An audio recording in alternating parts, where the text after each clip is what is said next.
اعوذ باللہ من الشیطان الرجیم بسم اللہ الرحمن الرحیم وما ينظر هؤلاء إلا صيحة واحدة ما لها من فواق وقالوا ربنا عجل لنا قطنا قبل يوم الحساب۔ اور وہ کفار مکہ تو صرف ایک چیخ یعنی سور پھونکے جانے کی ہولناک آواز کا انتظار کر رہے ہیں جسے کوئی پھیر نہیں سکتا، اور انہوں نے مذاق اڑاتے ہوئے کہا، اے ہمارے رب، عذاب میں جو ہمارا حصہ ہے وہ ہمیں حساب کے دن سے پہلے جلدی دے دے۔ اصبر على ما يقولون واذكر عبدنا داود ذا الأيد إنه أواب۔ اے حبیب، آپ ان کافروں کی باتوں پر صبر کیجئے اور نعمتوں والے ہمارے طاقتور بندے داؤد کو یاد کیجئے، بے شک وہ ہماری طرف بہت رجوع کرنے والے تھے۔ إنا سخرنا الجبال معه يسبحن بالعشي والإشراق والطير محشورة كل له أواب۔ بے شک ہم نے پہاڑوں کو ان کے ساتھ تابع کر دیا کہ وہ پہاڑ داؤد کی تسبیح کے ساتھ صبح اور شام تسبیح کرتے تھے، اور جمع کیے ہوئے پرندے بھی ان کے ساتھ تسبیح کرتے تھے، اور پہاڑ اور پرندے سب ان کے فرمانبردار تھے۔ وشددنا ملكه وآتيناه الحكمة وفصل الخطاب۔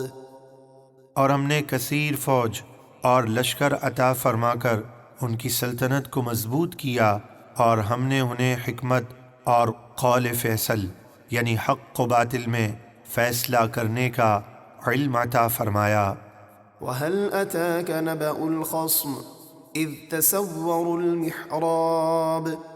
اور اے حبیب، کیا آپ کے پاس دعوے والوں کی خبر آئی جب وہ دیوار کود کر داؤد کی مسجد میں آئے؟ مشہور قول کے مطابق یہ آنے والے فرشتے تھے جو انسانی شکل میں ایک فرضی مسئلہ لے کر حضرت داؤد علیہ السلام کی خدمت میں حاضر ہوئے تھے تاکہ آپ کی توجہ اس معاملے کی طرف دلائیں جو آپ کو پیش آیا تھا۔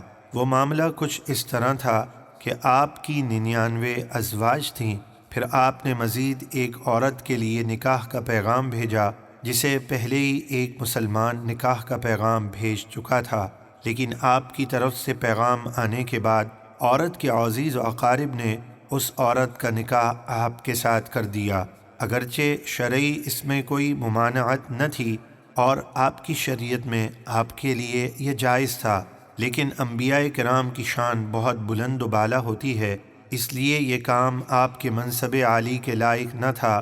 واضح رہے، یہاں بہت سی غلط باتیں دشمنان اسلام کی طرف سے مشہور ہیں، اللہ تعالی ہر ایک کو فتنے سے محفوظ فرمائے۔ چنانچہ اللہ تعالی نے فرشتے بھیج کر آپ کی اس طرف توجہ فرمائی۔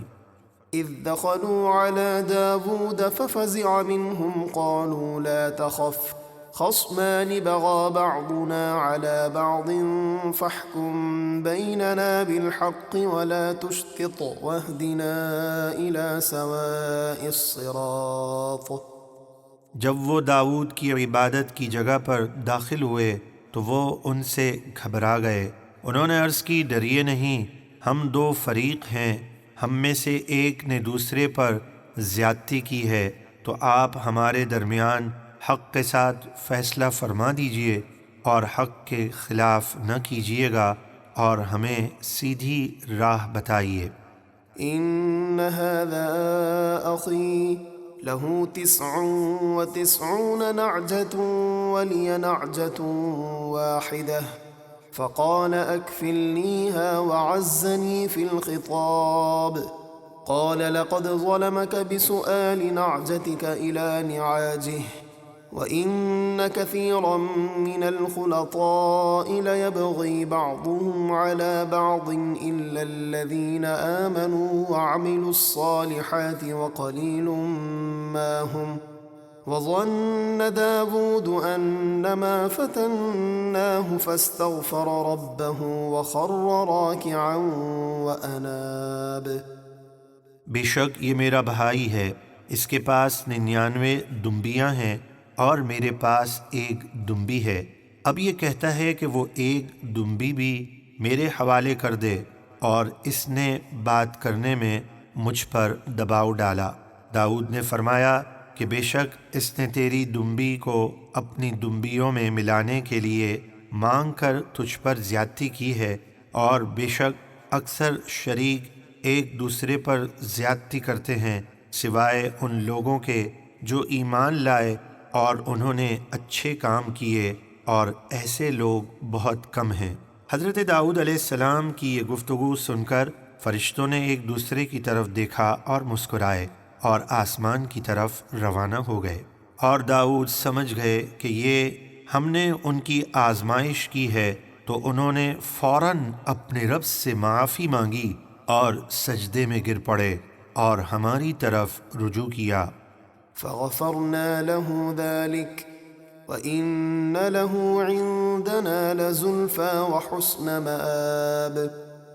تو ہم نے ان کو یہ بات معاف فرما دی، اور بے شک ان کے لیے ہماری بارگاہ میں ضرور قرب خاص اور بہترین ٹھکانہ ہے۔ يا داود إنا جعلناك خليفة في الأرض فاحكم بين الناس بالحق ولا تتبع الهوى فيضلك عن سبيل الله إن الذين يضلون عن سبيل الله لهم عذاب شديد بما نسوا يوم الحساب۔ اللہ نے فرمایا، اے داؤد، بے شک ہم نے آپ کو زمین میں اپنا نائب بنایا، تو لوگوں کے درمیان حق کے ساتھ فیصلہ کیجیے، اور خواہش کے پیچھے نہ جانا کہ وہ آپ کو اللہ کی راہ سے بہکا دے گی۔ بے شک وہ لوگ جو اللہ کی راہ سے پھٹکتے ہیں ان کے لیے سخت عذاب ہے، اس لیے کہ وہ حساب کے دن کو بھول گئے۔